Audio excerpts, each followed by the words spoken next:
जातिगत जनगणना क्या होती है, इसके क्या फायदे हैं, क्या नुकसान है। 90 साल पहले 52% ओबीसी थे, इसके बाद क्यों नहीं हुई ये गिनती। एक्चुअली ये मामला फिलहाल के लिए भारत के अंदर कांग्रेस की तरफ से उठ रहा है और कांग्रेस के नेता राहुल गांधी ने अभी रिसेंटली लोकसभा में इस बात को कहा कि सरकार ने महिला आरक्षण विधेयक लाने के बाद से जातिगत जनगणना की मांग फिर से जोर पकड़ी है। इन्होंने एक्चुअली एक पूरी बात कही कि ठीक है, मैं महिला आरक्षण विधेयक के पूर्णतः समर्थन में हूं, लेकिन ओबीसी आरक्षण के बिना यह अधूरा है। सवाल यह है कि देश में कितने ओबीसी, दलित, आदिवासी है, इसका जवाब सिर्फ जाति जनगणना से ही मिल सकता है। जैसे ही विपक्ष यह मुद्दा उठाता है तो बीजेपी दूसरे मुद्दे लाकर ध्यान भटकाने की कोशिश क्यों करती है। आप जातिगत जनगणना के आंकड़े जारी करें, आपने नहीं किए तो हम कर डालेंगे। अब बात यह है कि 1931 के अंदर आखिरी बार जातिवार जनसंख्या की गिनती हुई थी, तब 52% आबादी ओबीसी थी। इसके बाद से इनकी गिनती नहीं हुई, अगर हुई भी तो सार्वजनिक ये डेटा नहीं किया गया।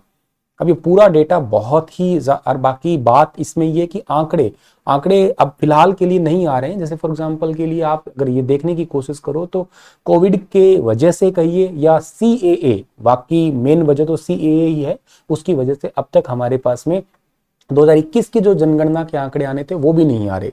सर, जनगणना आने की वजह से, मतलब जनगणना के जो आंकड़े हैं ना, इनके आने की वजह से क्या हो जाता है, बहुत फर्क पड़ता है। इनका फर्क पड़ने का मतलब देखो, योजनाओं को उसके आधार पे तो लागू किया जाता है। ऐसे ही तो कैसे मुंह उठा के योजनाओं को लागू कर देंगे, योजनाओं को उन्हीं के आधार पे तो लागू किया जा सकेगा। तो अंग्रेज करवाते थे जातिगत जनगणना, आजाद भारत में ये बंद हो गई है। इसके बाद में कोई जातिगत जनगणना नहीं हुई है।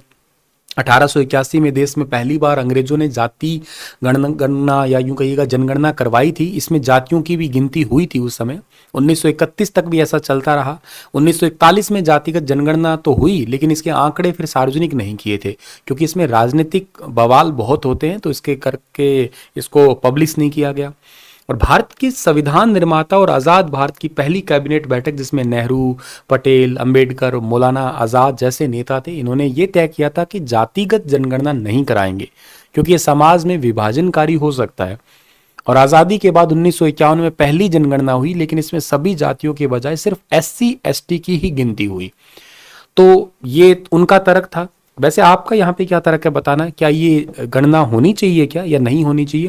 मैं आपको अपना पॉइंट ऑफ बताता हूँ। मैं एक्चुअली अपना नहीं, मैं किताबों का पॉइंट ऑफ व्यू बताता हूँ कि जनगणना जाति आधार पे या वैसे ओवरऑल होने इसलिए जरूरी है। जैसे मान लेते हैं कोई समाज ऑलरेडी तबका बहुत नीचे दबा हुआ है, तो उसको आरक्षण देके ऊंचा उठाया जाए। देखो, आरक्षण व्यवस्था बुरी नहीं है, लेकिन इसको सही ढंग से लागू किया जाए तो ज्यादा ठीक है। भी मान लेते हैं कोई समाज, कोई तबका ऑलरेडी बहुत ज्यादा नीचे दबा हुआ है, उनके पास अपॉर्चुनिटी नहीं है, तो उसको ऊंचे लाने का सरकार प्रयास करे।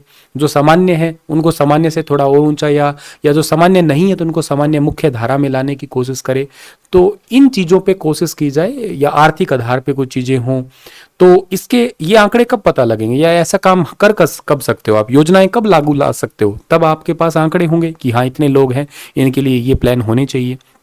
आज़ादी के बाद में नहीं हुआ। और जनगणना में एससी एसटी की गिनती भी इसलिए कराई गई क्योंकि इन्हें आरक्षण देने के लिए संवैधानिक बाध्यता थी, वरना ये भी ना करवाते उस टाइम पे। उस टाइम के ये न्यूज़पेपर का एक कटिंग है। 80 के दशक में जातियों पर आधारित कई क्षेत्रीय पार्टियों का जो है उभार भी हुआ। इन पार्टियों ने सरकारी शैक्षणिक संस्थान, नौकरी में आरक्षण दिए जाने को लेकर अभियान चलाया। इस दौरान ही जातियों की संख्या के आधार पर आरक्षण की मांग सबसे पहले यूपी में बसपा नेता कांशीराम ने की थी। फिर भारत सरकार ने 1979 में सामाजिक और शैक्षणिक रूप से पिछड़ी जातियों को आरक्षण देने के मसले पर मंडल कमीशन का गठन किया। पॉलिटी में तुमने पढ़ा होगा। और मंडल कमीशन ने ओबीसी के लोगों को आरक्षण देने की फिर सिफारिश की थी। फिर 90 में इसी सिफारिश के टाइम पे प्रधानमंत्री विश्वनाथ प्रताप सिंह ने इसे लागू भी कर दिया। और इसके बाद देश भर में सामान्य श्रेणी के छात्रों ने उग्र विरोध प्रदर्शन भी किया था। इसके चलते हुए बहुत बड़े दंगे हुए थे। कभी हिस्ट्री में पढ़ा हो तो उस टाइम को आपने। 1990 में विश्वनाथ प्रताप ने लागू तो किया, चलो ठीक है। फिर साल 2010 में लालू प्रसाद यादव और मुलायम सिंह यादव जैसे ओबीसी नेताओं ने मनमोहन सरकार पर जातिगत जनगणना कराने का दबाव बनाया। साथ ही पिछड़ी जाति के कांग्रेस नेता भी ऐसा चाहते थे। तो मनमोहन सरकार ने 2011 में जो है ना सामाजिक आर्थिक जाति जनगणना यानी कि SECC करवाने का फैसला तो किया, लेकिन इसके लिए 4,389 करोड़ रुपए का बजट पास किया। 13 में जनगणना पूरी भी होगी, लेकिन जातियों का डेटा आज तक सार्वजनिक नहीं किया गया है। चाहे सरकार, अब कांग्रेस की बात कर लो आप लोग, क्योंकि उस टाइम पे तो कांग्रेस की सरकार थी 13 की बात की जाए तो, या 13 से 14 से पहले तो, पर आंकड़े जारी नहीं किए गए। अच्छा, इसके बाद इसके प्रोसेस करके फाइनल रिपोर्ट तैयार होती है, तब तक सत्ता बदल गई। कहते हम कर देते, हमारी सरकार नहीं आई, इनका ये कहना था। 2014 में फिर मोदी सरकार आ गई। फिर 15 में बिहार विधानसभा चुनाव से पहले वित्त मंत्री अरुण जेटली ने एक प्रेस कॉन्फ्रेंस में जातिगत जनगणना के आंकड़े जारी करने का वादा किया। कहते हम पक्का करेंगे। फिर प्रेस कॉन्फ्रेंस में उन्होंने कहा कि डेटा में 46 लाख कास्ट और सब कास्ट है, इससे राज्य सरकारों को भेजकर क्लब करने को कहा गया है। और इसके अलावा नीति आयोग के उस टाइम पे उपाध्यक्ष थे अरविंद पनगड़िया, जो पहले थे। आज के टाइम में तो मैं आपको बताता हूं कौन है। आज BVR सुब्रमण्यम है अभी के लिए, नहीं सॉरी, उपाध्यक्ष तो है राजीव कुमार है।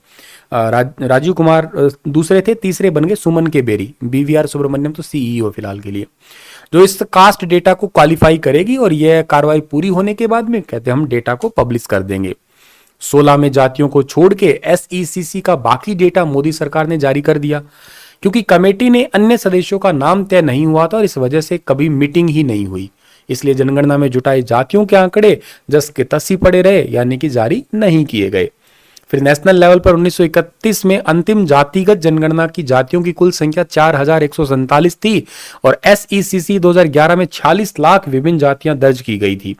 अब देश में इतनी जातियां होना नामुमकिन है। आप कितनी बड़ी बात देखिए, आंकड़ा देखो, 1931 में जब 4000 मान रहे हो आप, और यहां 46 लाख, कैसे पॉसिबल हो सकती इतनी सारी चीजें। तो सरकार ने कहा कि इसमें संपूर्ण डेटा सेट पूरा खामियों से भरा हुआ है, रिजर्वेशन पॉलिसी डिसीजन इस डेटा में नहीं इसका यूज किया जा सकता, तो हम दोबारा से इसको करवाएंगे।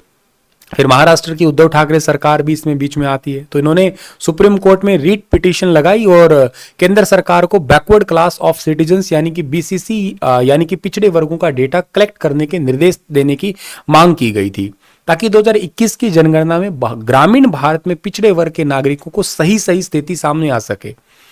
फिर इस याचिका में क्या हुआ, केंद्र सरकार ने अदर बैकवर्ड क्लास यानी कि OBC और SECC 2011 के दौरान जो आंकड़े जारी किए थे ना, उनको भी सार्वजनिक करने की मांग की। कहते पब्लिश करो, पब्लिश क्यों नहीं कर रहे। फिर 23 सितंबर 2021 को सुप्रीम कोर्ट ने कहा कि अब सामाजिक आर्थिक जातिगत जनगणना नहीं कराएगी। उद्धव सरकार ने पिटीशन पर केंद्र सरकार ने एफिडेविट में 3 बात लिख दी।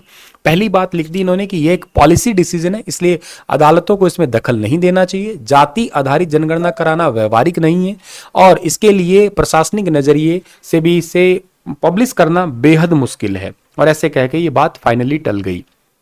10 साल में दोगुने हो गए बीजेपी के OBC वोटर। लोकसभा चुनाव बीजेपी को OBC वोटर के हिसाब से देखा जाए तो 2009 में 22% थे, कांग्रेस को मिले थे 24% और बाकी अन्य क्षेत्रीय दल को 54%। हालांकि खैर ये तो निर्दलीय या जो अपनी पार्टी के लोग होते हैं उनको तो हमेशा ज्यादा मिलते रहे, लेकिन आप 2019 का आंकड़ा देखने की कोशिश करिए तो 44% वोटिंग परसेंटेज है OBC का, किसके पास में, बीजेपी सरकार के पास। अब जातिगत जनगणना से विपक्ष क्या हासिल करना चाहता है, उसका क्या उद्देश्य है। तो OBC का आखिरी ऑथेंटिक डेटा 1931 की जनगणना का था। 2011 की सामाजिक आर्थिक जनगणना के डेटा पब्लिश किए ही नहीं गए।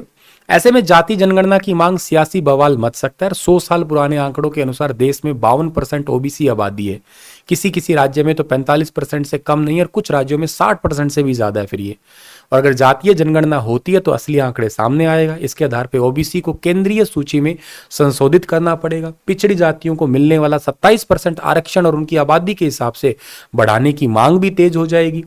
इसके चलते नया अब इलेक्शन आ रहा है 2024 का, तो अब जातिगत जनगणना का मुद्दा उठा के बीजेपी पे दबाव डाला जाएगा और पिछड़े वोट को अपने पक्ष में करने की ये विपक्ष कोशिश करेगा। क्योंकि आपको पता है अगर इसके साथ कुछ छेड़छाड़ कर दिया OBC के आरक्षण वाले मामले पे तो वोट का तो आप भूल जाइएगा, भी नहीं मिलेगा, बहुत गड़बड़ हो जाएगा फिर।